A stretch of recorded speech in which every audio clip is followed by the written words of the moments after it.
Hello friends, welcome to LP talkies. మా అక్క నేను సడన్గా కాల్ చేసి తిరుపతికి రా అని చెప్పిందనమాట. వాళ్ళకి ఏదో పని ఉందంట, ఊరికి వెళ్ళాలని పిల్లల దగ్గర ఉండమని చెప్పేకి పిలిచిందనమాట. సో ఎలాగో ఇంకా పక్క రోజు వినాయక చవితి కాబట్టి నేను టికెట్ బుక్ చేసుకొని వెంటనే వచ్చేసాను. తిరుపతిలో 4 కల్లా దిగేశాను. మార్నింగ్ 4 కల్లా దిగేసి ఆమె వచ్చి కాసేపు పడుకొని నిద్రపోయాను అనమాట. మా అక్క నేను నిద్రలేసరికి బొమ్మలన్నీ తెచ్చిపెట్టేసి నైవేద్యాలన్నీ రెడీ చేసేసింది అనమాట.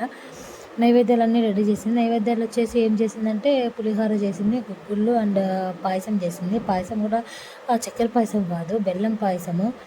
చక్కెర పాయసం కంటే బెల్లం పాయసం ఇంకా చాలా బాగుంటుందంట. మా అక్కకు చాలా ఇష్టము. అదేకాక పిల్లలు కూడా చక్కెర కంటే బెల్లము చాలా ఇష్టంగా తింటారనమాట. అందుకే నైవేద్యాలన్నీ పెట్టాక ఇంట్లో బుక్స్ మ్యాండేటరీ కదండి. సో దేవుని దగ్గర కూడా బుక్స్ పెట్టేసి గుంజులు తీసేశారు. అండ్ గుగ్గుళ్ళు, ఇది పాయసము అండ్ పులిహోర చేసింది అనమాట. పులిహోర చాలా ఎంజాయ్ చేసింది. వాళ్ళ అత్త వాళ్ళ ఊరికి వెళ్తుంది అనమాట. సో వాళ్ళకు కూడా తీసుకొని వెళ్దామని చెప్పి వాళ్ళకి మా అక్క చేసే పులిహోర అంటే చాలా ఇష్టము. నాకు కూడా ఇష్టమే, చాలా ఇష్టం మా అక్క చేసే పులిహోర అయితే.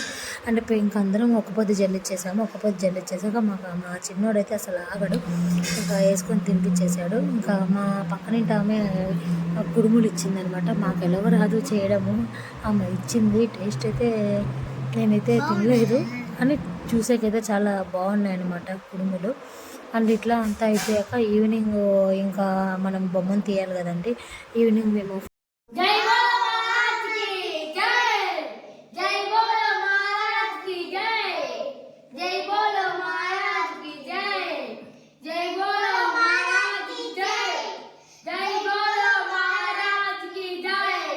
ఇంకా అలా వినాయకుడిని తీసుకొని మా ఇంటి దగ్గరే విగ్రహం పెట్టున్నారనమాట, వినాయకుడు విగ్రహము. సో అలా తీసుకొని వెళ్ళి మేము అక్కడ ఇచ్చామన్నమాట. వినాయకుడి దగ్గర పెట్టేసి వచ్చాము. ఇంకా అక్కడ పెట్టాక ఈ విగ్రహమే అనమాట మా ఇంటి దగ్గర పెట్టుండేది. జనాలు సందలేరు, ఫుల్ ఉన్నారు జనాలేమో. ఇంకా అక్కడ అదే మా ఇంట్లో పెట్టిన విగ్రహం అక్కడ ఇచ్చేసి మేము ఇంకా దండం పెట్టుకొని రిటర్న్ వచ్చేసాము అనమాట. వచ్చేటప్పుడే ఫుల్ వర్షం, అసలు వర్షంలో అంతా తడిసిపోయాము నేను మా అక్క పిల్లలైతే. సో మేమైతే ఇలా జరుపుకున్నాం ఫ్రెండ్స్. మీరు ఎలా జరుపుకున్నారో కామెంట్ చేయండి.